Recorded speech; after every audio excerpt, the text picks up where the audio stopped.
봄날이 깊어가고 있습니다.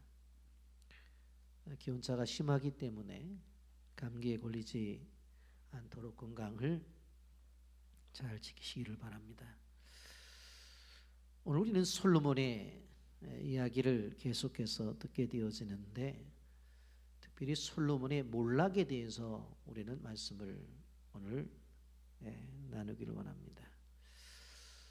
본래 왕위에 있었을 때에 하나님을 사랑했고 백성을 사랑했던 그러한 선한 왕이었습니다. 저 왕이 되었을 때 1000번 제사를 드리죠. 그 제사를 받은 하나님이 너무 좋아서 내가 네게 무엇을 하여 주기를 원하느냐 이렇게 물었더니 백성을 잘 다스리기 위해서 지혜를 달라고 그렇게 요청을 합니다. 그래서 하나님이 지혜와 함께 그 외에 필요한 모든 것을 채워주시죠. 솔로몬이 가지고 있는 인생의 목적은 하나님을 영화롭게 하는 것이었습니다. 오직 주님의 나라와 그의 백성들을 위한 것이었습니다. 그 후에 성전 공사를 마치고 번제와 희생 제물로 제사를 드리게 되어질 때에 다시 한번 하나님이 그를 찾아오게 되어지는데, 제사장을 시키지도 않고 본인이 직접 무릎을 꿇고 두 손을 높이 들고 기도를 드립니다. 그것을 보신 하나님이 너무 기쁘셔서 하늘에서 불을 내려가지고 제단 위에 있는 번제물과 희생 제물을 태우심으로 응답을 하십니다. 솔로몬의 삶을 보게 되어지면 그의 인생의 목적은 다른 것이 아니라 하나님이구나 하는 것들이 그의 삶의 행위를 통해서 순간순간 나타나는 것이었습니다. 그런데 11장에 와서 솔로몬의 믿음의 변화가 일어나는 일들이 나타납니다. 하나님이 명령하신 일부 일처의 제도를 무시하고 부인을 1000명이나 얻게 됩니다. 그리고 모압과 암몬과 에돔과 시돈과 헷 여인들은 절대로 가까이 하지 말라고 말씀하셨음에도 불구하고 그들과 결혼을 해서 그들이 섬기는 우상들을 가지고 돌아와 또 우상 숭배하는 데까지 그가 동참하는 것을 볼 수가 있습니다.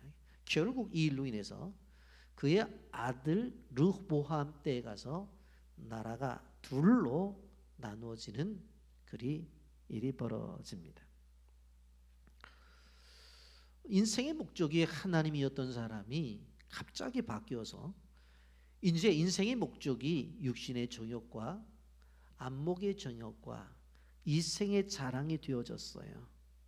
하나님이 목적이 아니라 하나님이 도구가 되어지고 하나님이 수단이 되어졌던 것입니다. 솔로몬의 모습, 그 모습을 통해서 우리는 이제 그의 몰락을 보게 되어지는 것입니다. 여러분, 현대교회 성도들도 우리가 좀 생각해 봐야 되는 것은 우리가 하나님을 예배하는 것, 그냥 하나님을 예배하는 것, 그것 자체가 우리의 목적이 되어져야 되고 그분이 기뻐하시는 삶, 우리가 선교하고 구제하고 그리고 하나님께서 원하시는 그 뜻을 이루어 드리는 그것이 우리 삶의 목적이 되어져야 되는 것입니다. 근데 어느 한순간부터 하나님이 우리의 수단이 되어져 버렸어요. 예배도 왜 드려요? 예배 잘 드려야 되지, 내가 잘 되지, 수단이 되어진 거예요. 기도도 나 잘 되라고 기도를 하는 거예요. 봉사도 이렇게 열심히 하면 하나님이 나에게 복을 주시겠지. 물론 복을 안 주시는 것 아니에요. 그런데 무엇입니까? 하나님을 믿는 믿음이 목적이 아니라 수단이 되어져 버렸다고 하는 거예요. 여러분, 어느 집안에 부모님에게 어느 날부터 아들이 찾아오는 거예요. 내용적으로 보았더니 이제 돌아가실 때가 되었으니까 유산을 받기 위해서 부모님을 늘 찾아오는 것입니다.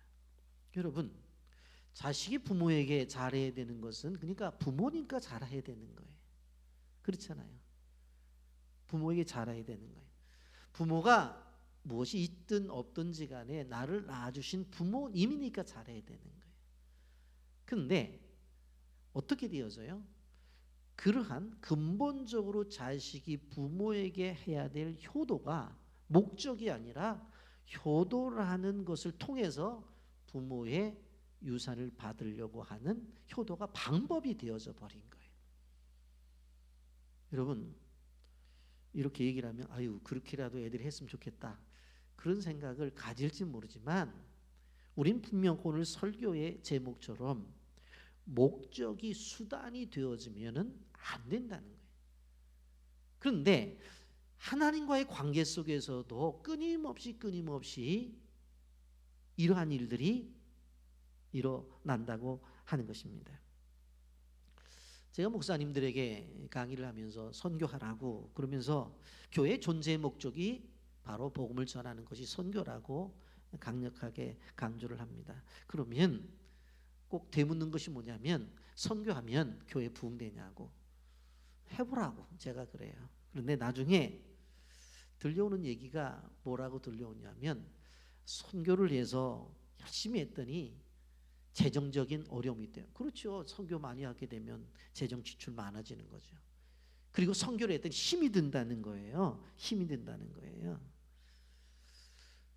선교는 하나님이 원하시는 교회 존재의 목적이지 교회를 운영하는 수단이 아니라고요. 그래서 어려워도 해야 되는 거고 넉넉해도 해야 되는 거고 무조건 해야 되는 거예요. 해야 되는 거예요. 그런데 그것이 수단이 되어져 버렸어요. 그러니까 하나님이 원하시는 교회가 아니라고 하는 것입니다.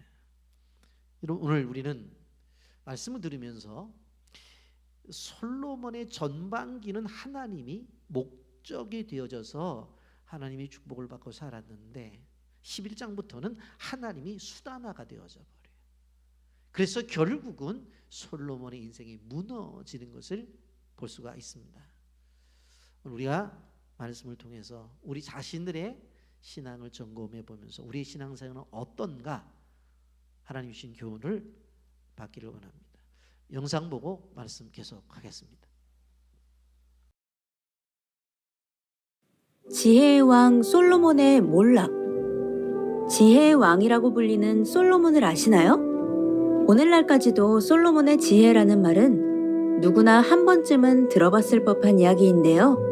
그렇다면 솔로몬은 과연 누구이며 어떤 사람일까요? 솔로몬은 옛날 하나님을 믿고 섬겼던 이스라엘의 왕으로 총명하고 지혜롭게 정치를 이끌었는데요. 그의 유명한 일화로는 한 아이를 두고 두 여자가 서로 자기의 아들이라고 싸우게 되자 이때 솔로몬은 자신의 신하에게 칼을 가져오게 시키고 아들을 반으로 나누어 반은 한 여자에게 반은 다른 여자에게 줄 것을 명령합니다.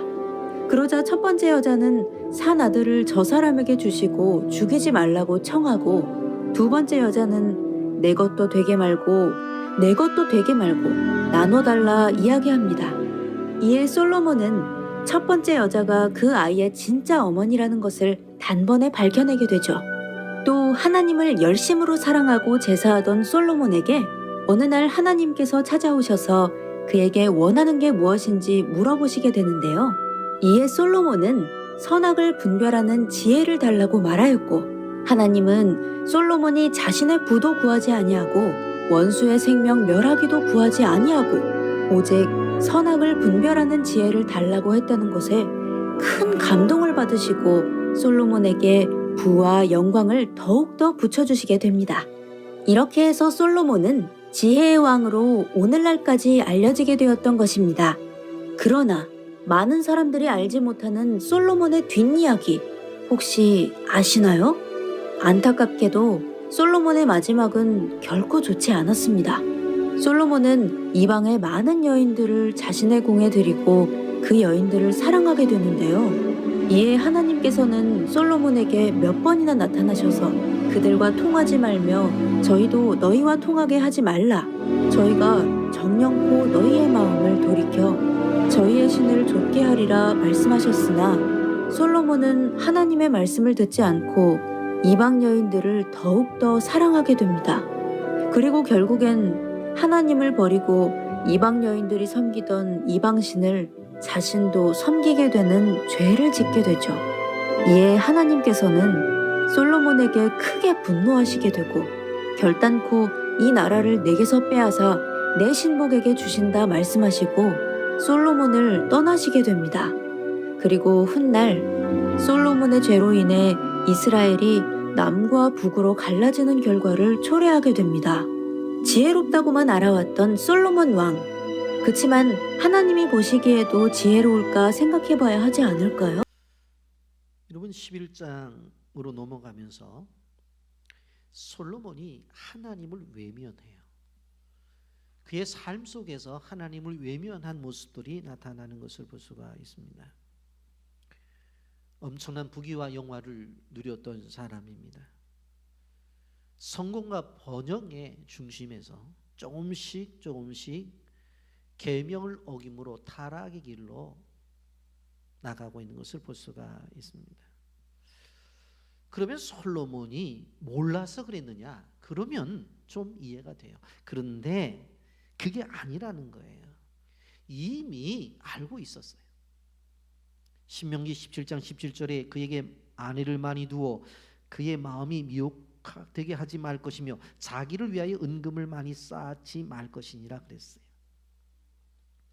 앞으로 왕이 되었을 때 왕들이 해야 될 것은 무엇인가 하면 아내를 많이 두지 말아라, 그리고 은금을 많이 쌓지 말아라고 분명히 모세를 통해서 경고의 말씀을 주셨어요. 여러분, 솔로몬은 어렸을 때부터 율법과 말씀을 배웠던 그런 사람이기 때문에 이 말씀을 몰랐을 리는 없어요. 알았을 거예요.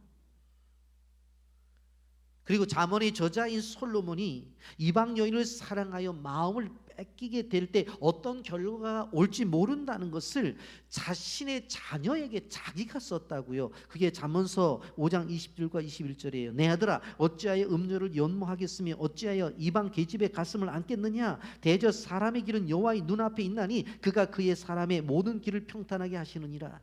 자기 자식에게 자기가 쓴 글이 이 글이에요. 그런데 어떻다는 거예요? 자기의 모습은 그대로 행하고 있어요. 솔로몬은 하나님의 지혜를 받은 사람이기 때문에 머리로서는 충분히 알고 있었습니다. 그런데 지금 자신이 살고 있는, 자기가 누리는 삶에 너무 취해서 말씀을 실천한 능력을 잃어버리고 말았다는 거예요. 여러분, 우리가 좀 어려울 때는 믿음 생활을 잘한 사람인데 왜 그렇게 기도하고 하나님 앞에 은혜를 구해서 저렇게 삶이 넉넉해졌는데 삶이 왜 저렇게 어려울 때부터도 더 저런 삶을 살지? 여러분, 이상하게 우리는요, 우리의 삶 속에서 누려지는 것들이 넉넉하고 편하잖아요. 그러면 말씀을 실천한 능력을 상실해버려요. 오히려 시간이 없을 때는 기도를 더하고, 오히려 시간이 없을 때는 하나님 앞에 더 나가고, 물질이 없을 때는 다 드린다고 드리는데 이런 것들이 넉넉해지잖아요. 이상해요. 말씀을 실천한 능력을 상실해버려요. 솔로몬이 그랬어요. 생각해 보세요. 솔로몬이 뭐 보았습니까? 아버지가 여러 아내들을 통해서 자녀를 낳음으로 말미암아 자신의 형이었던 압살롬의 반역도 보았잖아요. 아, 그렇구나. 자신의 이복형인 아도니아를 통해서 왕위를 놓고 쟁탈전하는 것도 경험을 했잖아요. 아, 이거 잘못됐구나. 아, 일부 다처제는 잘못된 것이구나. 그렇게 그는 눈앞에서 봤잖아요. 그런데 자기는 부인을 1000명이나 얻어요. 여러분, 1절부터 3절 말씀까지 보세요. 솔로몬 왕이 바로의 딸 외에 이방의 많은 여인을 사랑하였으니 곧 모압과 암몬과 에돔과 시돈과 헷 여인이라. 여호와께서 일찍이 이 여러 백성에 대하여 이스라엘 자손에게 말씀하시기를 너희는 그들과 서로 통혼하지 말며 그들도 너희와 서로 통혼하게 하지 말라. 그들이 반드시 너희 마음을 돌려 그들의 신들을 따르게 하리라 하셨으나 솔로몬이 그들을 사랑하였더라. 왕은 후궁이 700명이요 첩이 300명이라. 그의 여인들이 왕의 마음을 돌아서게 하였더라. 이렇게 말씀합니다. 그리고 후궁이 700이요 첩이 300이라고 했어요.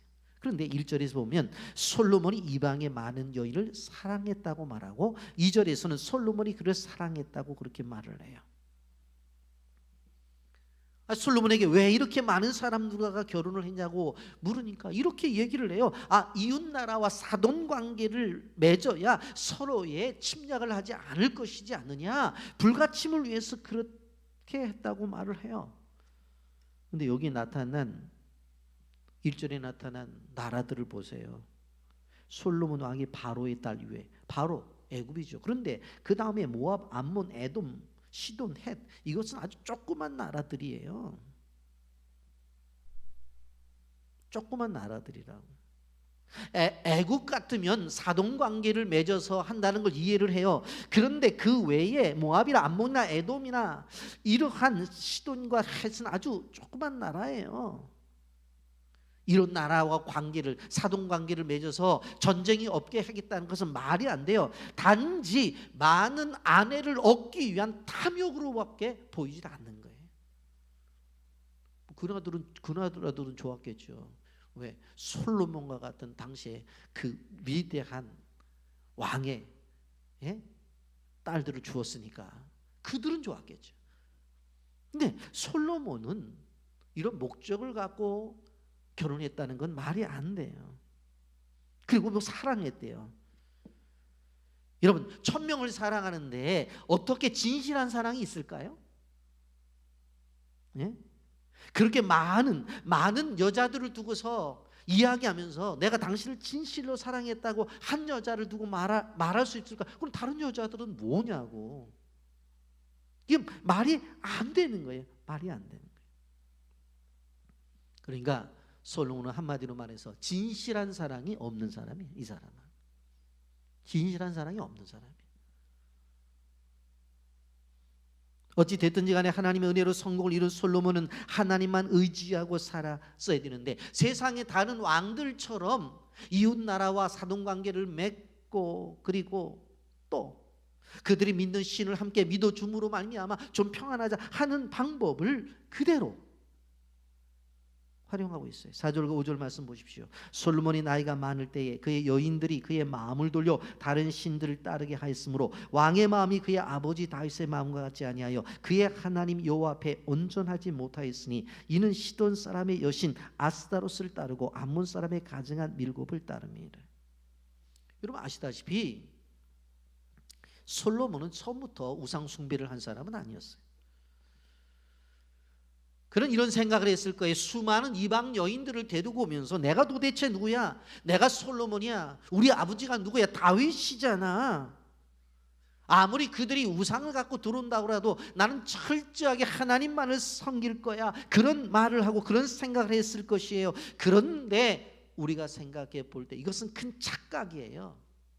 교만함이에요. 여기 분명히 말하잖아요. 4절에서 솔로몬이 나이가 많을 때 그의 여인들이 그의 마음을 돌려 그랬어요. 젊을 때는 좀 했었겠죠. 그런데 나이가 들어서 여보 그랬더니 어떻게 해요? 타협을 하게 되어진 거예요.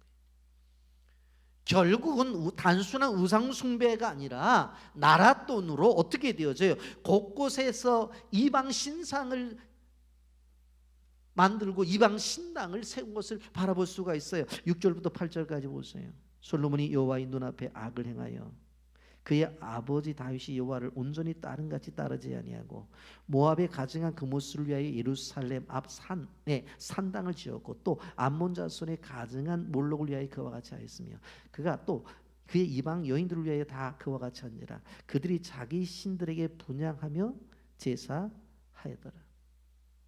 여러분 생각을 해보세요.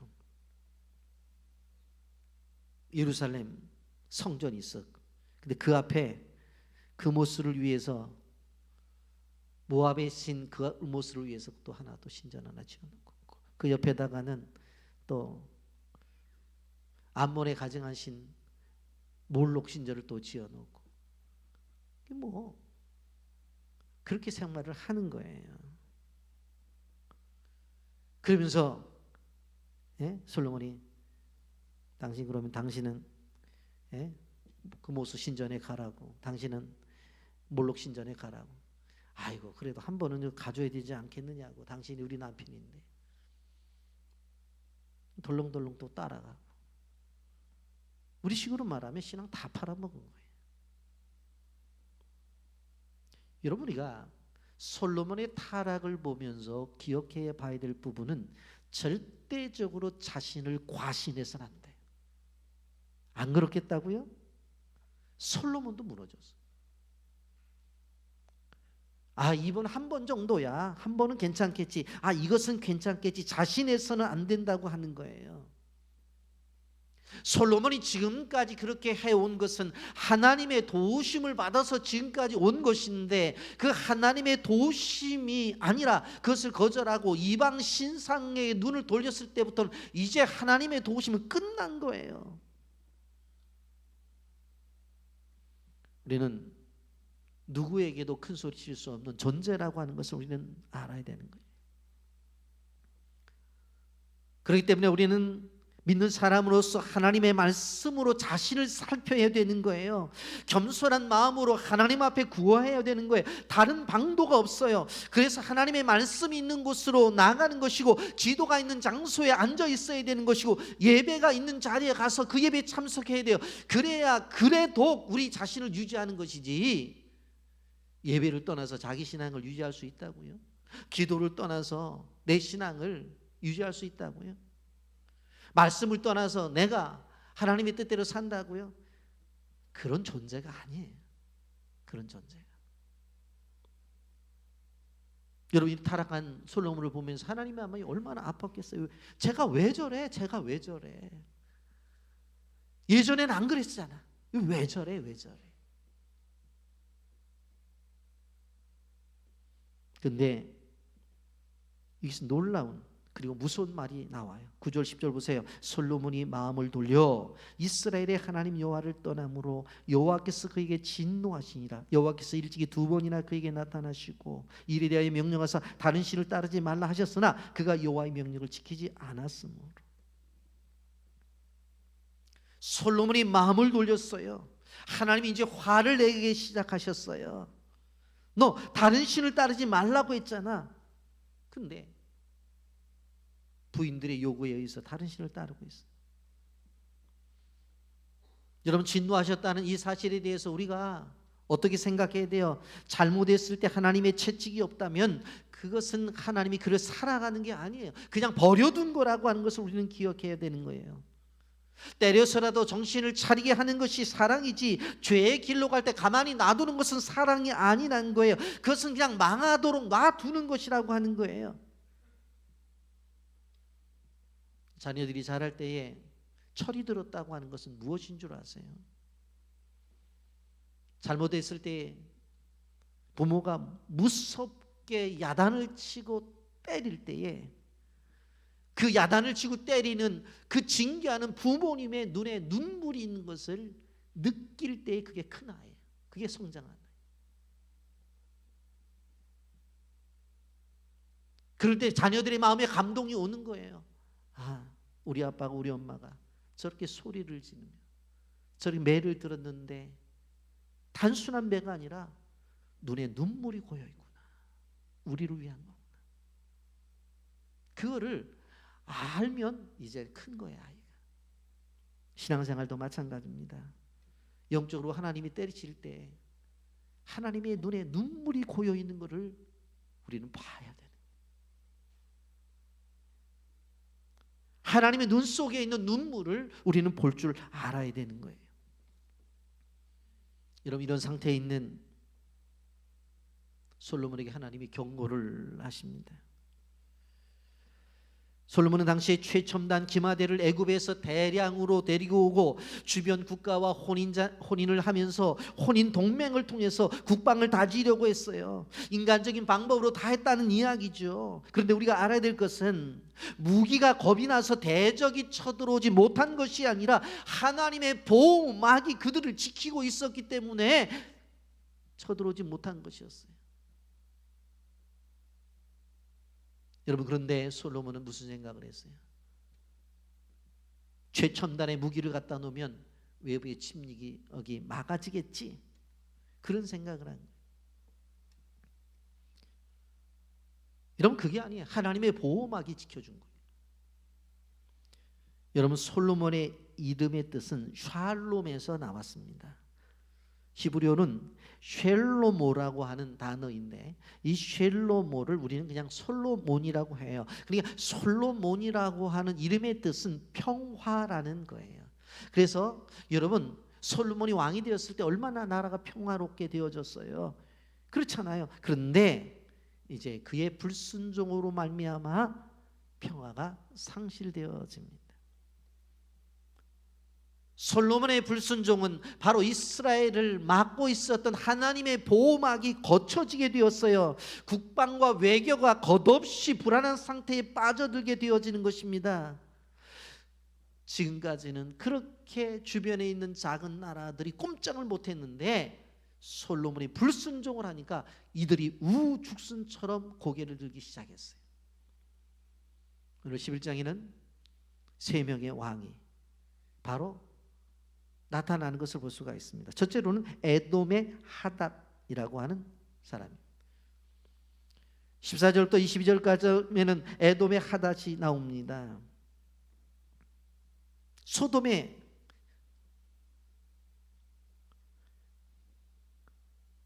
이 솔로몬의 징계를 위해서 첫 번째 대적으로 나타나는 존재가 에돔의 왕자 하닷이라고 하는 사람입니다. 에돔은 에서의 후손이죠. 가나안에 들어가려고 했을 때 이 에돔 족속이 얼마나 회방을 놀았는지 몰라요. 그래서 이스라엘과 적대 관계에 있었는데 다윗이 왕권을 잡은 다음에 그 선조들에게 고통을 준 이 에돔 족속을 어떻게 띄어줘요? 쳐요. 그래서 거의 전멸 상태에 가게 되어져요. 그런데 당시 왕족 중에 어린 소년 하나가 있었는데 그 아이가 하닷이라고 하는 아이인데 극적으로 탈출을 해서 어디로 도망을 가냐면 애굽으로 도망을 갑니다.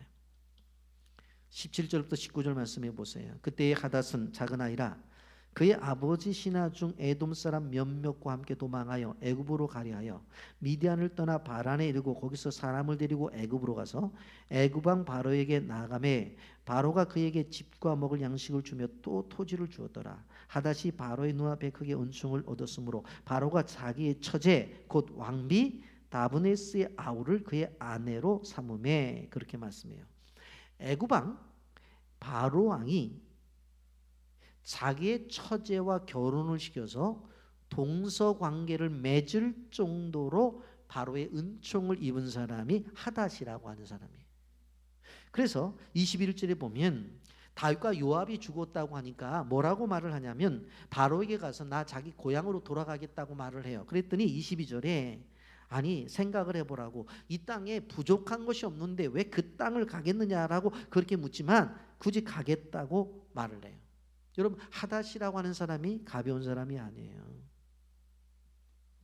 망명을 했다고 그랬죠, 어렸을 때. 그런데 애굽에 가서 왕의 신뢰를 잊고 왕의 처제를 아내로 삼아서 왕과 사돈 이러한 어떤 관계를, 동서 관계를 맺을 정도가 되었다고 한다면 그 능력은 가벼운 능력이 아니라는 거예요.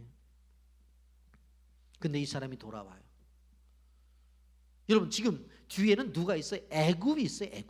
애굽의 바로 왕이 바로 이 동서관계에 있어요. 그러니까 얼마나 두려운 대상으로 나타나느냐라고 하는 것입니다. 여러분, 뒤에서 바로가 끊임없이 은밀하게 후원했을 것은 분명한 것입니다.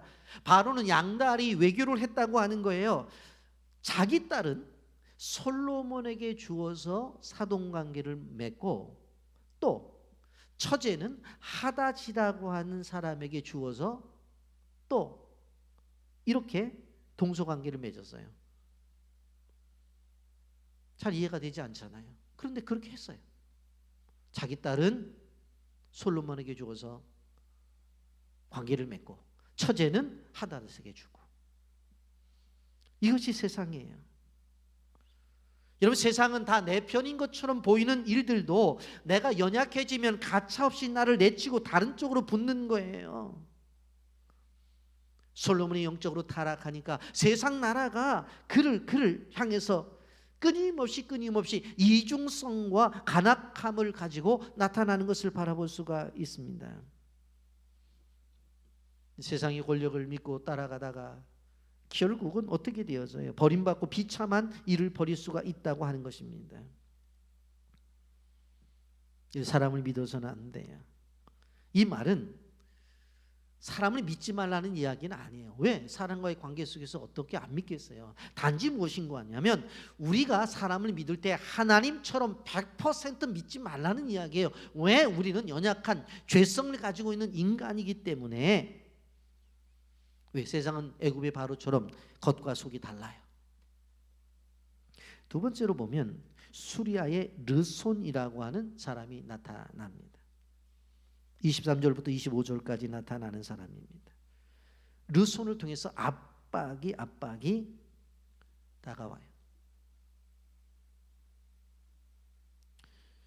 여러분, 사실 소바라고 하는 나라는 동으로 유브라데 강과 남으로 암몬까지 이르는 비교적 넓은 땅을 가지고 있었는데 나름대로 군사력도 강했어요. 그런데 다윗이 나라를 통치할 때 공격을 해서 싹 내보내요.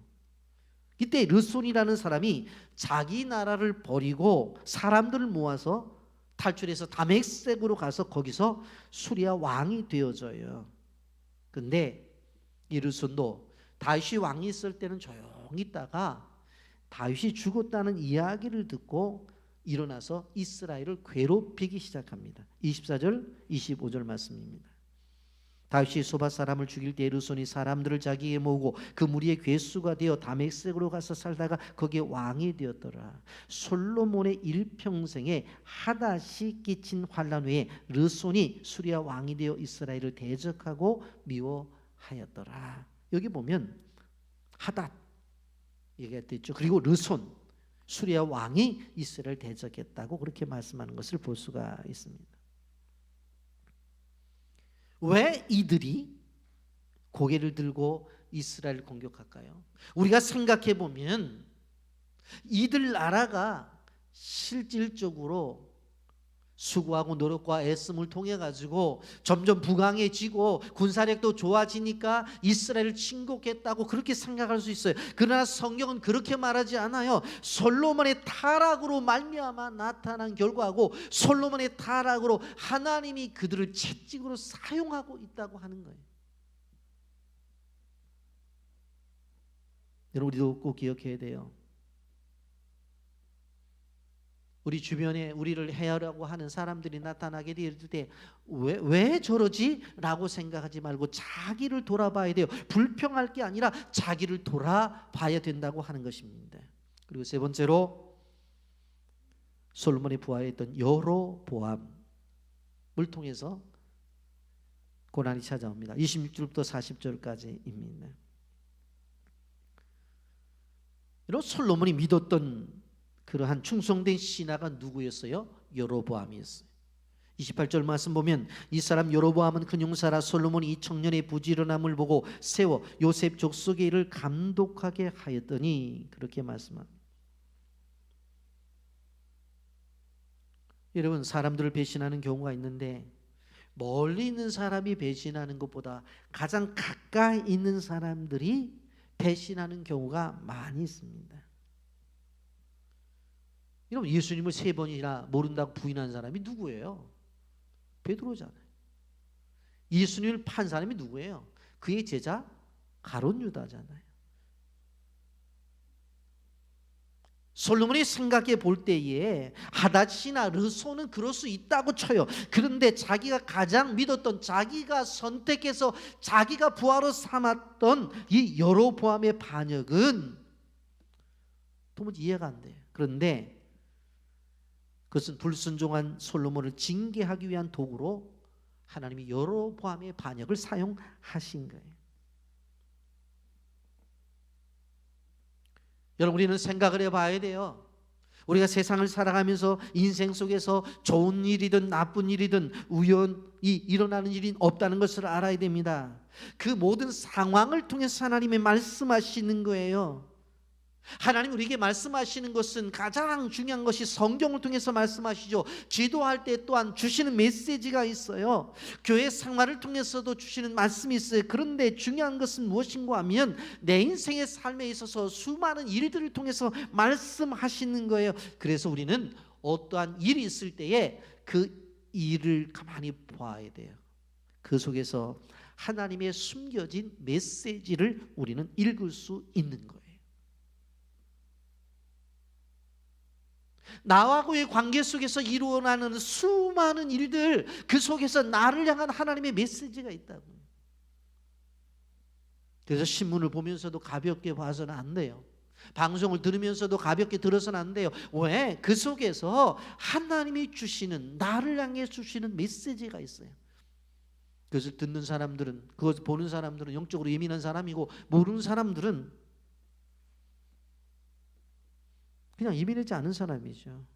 여로보암이 반란이 일어났을 때 솔로몬이 내가 반드시 이 나라를 내게서 빼앗아 내 신하에게 주리라, 그런 말씀을 들었더니 40절에 여로보암을 죽이려고 해요. 여러분, 그런데 솔로몬이 지금 여로보암을 죽이려고 하는 것이 급한 것이 아니라 하나님 앞에 엎드려 회개하는 것이 더 중요한 것이었어요. 지금 자기를 치고 왕이 되려고 하는 여로보암을 죽이려고 하는 것이 급한 것이 아니라 하나님 앞에 무릎을 꿇는 것이 더 급한 일이었다고. 근데 그렇게 하질 않아. 여러분, 하나님과의 관계 속에서 잘못했다고 고백하고 하나님이 그래 용서해 주마 하고 회복이 되어지면 반란은 자연스럽게 가라앉게 되어져 있어요. 하나님이 채찍을 들었다고 지금 하닷과 르손이라는 채찍을 들었는데, 그리고 여로보암이라는 채찍을 들었는데 딱 납작 엎드려서 아이고 잘못했습니다. 하나님 그러면 알았다 하고 다 잠재운다고. 손에 든 채찍 내려놓는다고요. 내려놓는다고. 요즘은 아이들 뭐 징계는 안 하지만 예전에 부모님들의 아이들이 손댈 때 잘못했다고 품에 뛰어들면서 엄마 잘못했어, 아빠 잘못했어 그래 보세요. 그러면 때리려고 하는 매 놓고서 그래 내 새끼가 안아주지. 내가 오늘 너를 한 50대 패기로 작정을 했으니까 너 50대가 너 어떻게든지 맞아야 돼 하면서 50대 패는 부모가 있어요? 없어요. 그런 부모 있으면 유전자 검사를 해보세요. 진짜 엄마 아빠 아니에요 그건.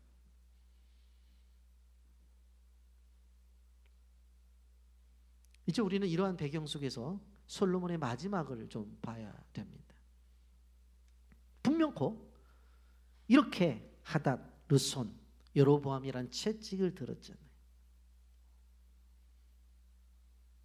12절 말씀 보십시오. 여호와께서 솔로몬에게 말씀하시되 내게 이러한 일이 있었고 또 내가 내 언약과 내게 명령한 법도를 지키지 아니하였으니 내가 반드시 이 나라를 내게서 빼앗아 내 신하에게 주리라. 정확하게 말씀을 하시잖아요. 아무리 화려하고 웅장한 왕국을 세웠다 할지라도 그것이 무너지는 것은 한순간입니다. 올라가기는 어려워도 떨어지는 것은 한순간이에요. 여러분, 그렇기 때문에 이 땅에 목적을 두고 살아가면 이런 결과가 나타나요. 영원한 나라, 하나님이 알아주시는 가치에 목숨을 걸어야 되는 거예요. 여러분, 우리 교회 성도님들 가운데도 힘들고 애쓰고 노력해서 다 쌓았는데 무너지는 것을, 한순간에 무너진 것을 경험한 분들 계실 거예요. 내가 왜 그랬지? 후회도 소용이 없어요. 그런데 하나님은 솔로몬에게 자비를 베푸세요.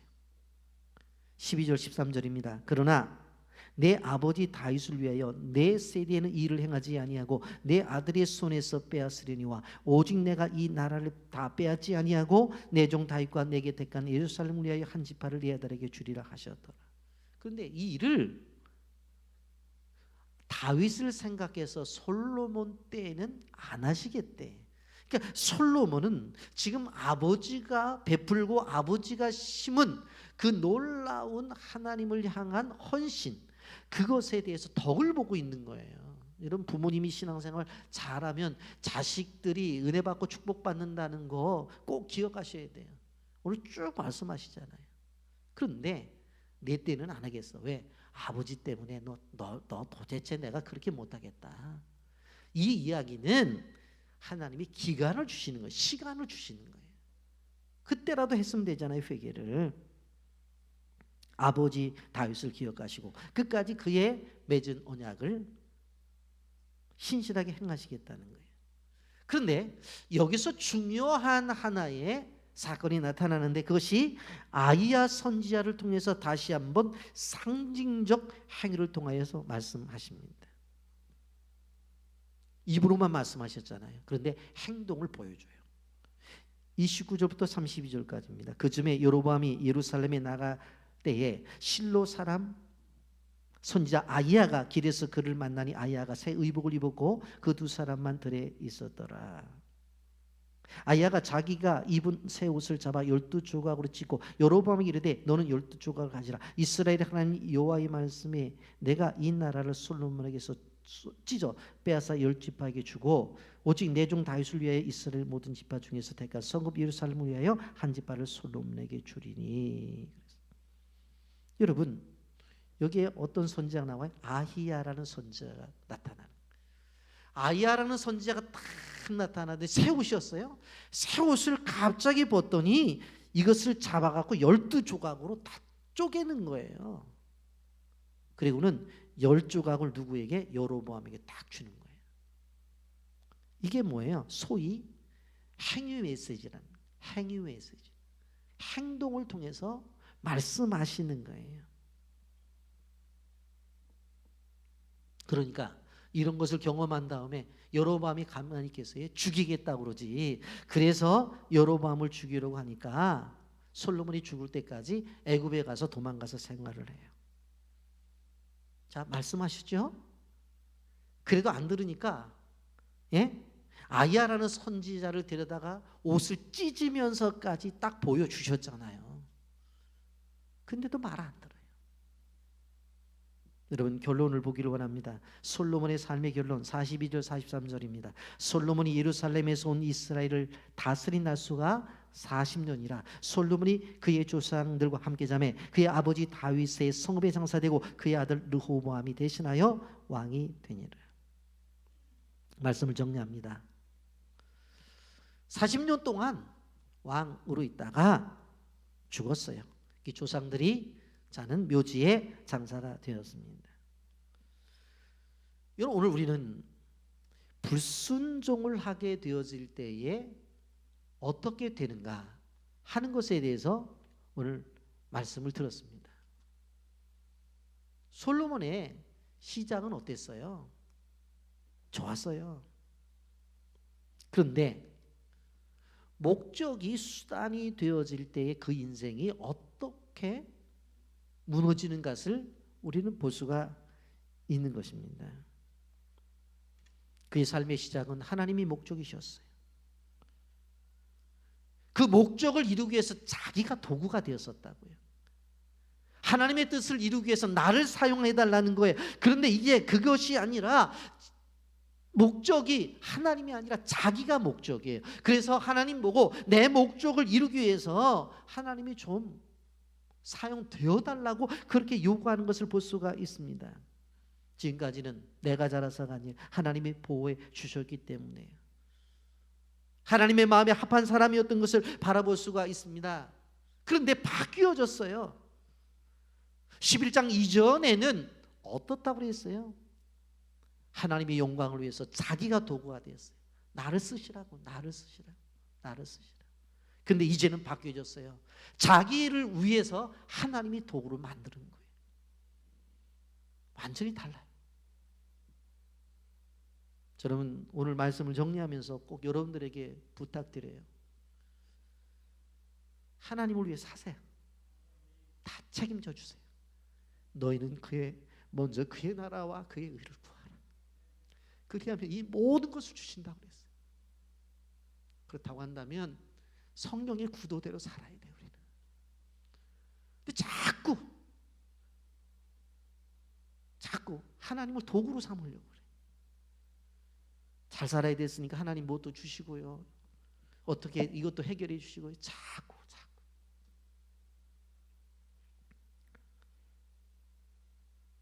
저는 말씀을 정리하면서 가장 안타까운 게 솔로몬 다 알았다고. 모르는 사람이 알았다니까요. 여러분, 그가 쓴 전도서 12장 1절 2절과 7절과 13절 14절을 보세요. 너는 청년의 때에 너희 창조주를 기억하라. 곧 곤고한 낙이 일기 전에 너는 아무 낙이 없다고 할 해들이 가깝기 전에, 해와 빛과 달이 별들이 어둡기 전에, 비 뒤에 구름이 다시 일어나기 전에 그리하라. 늘 창조주를 기억하며 살아. 그랬던 사람이에요. 흙은 여전히 땅으로 돌아가고 영은 그것을 주신 하나님께 돌아가기 전에 기억하라. 모든 것이 하나님 앞에 돌아가. 그러니까 하나님 기억하고 살아. 일의 결국을 다 들었으니 하나님을 경외하고 그의 명령들을 지킬지어다. 이것이 모든 사람의 본문이니라. 하나님은 모든 행위와 모든 은밀한 일을 선악간에 심판하시다. 하나님 심판하시는 분이야. 다 말은 해요. 행동은 어때요? 여러분, 우리는 생각을 해봐야 돼요. 내가 오늘 예배를 드리고 있습니다. 내가 하는 일들이 헛된 것 아닌가?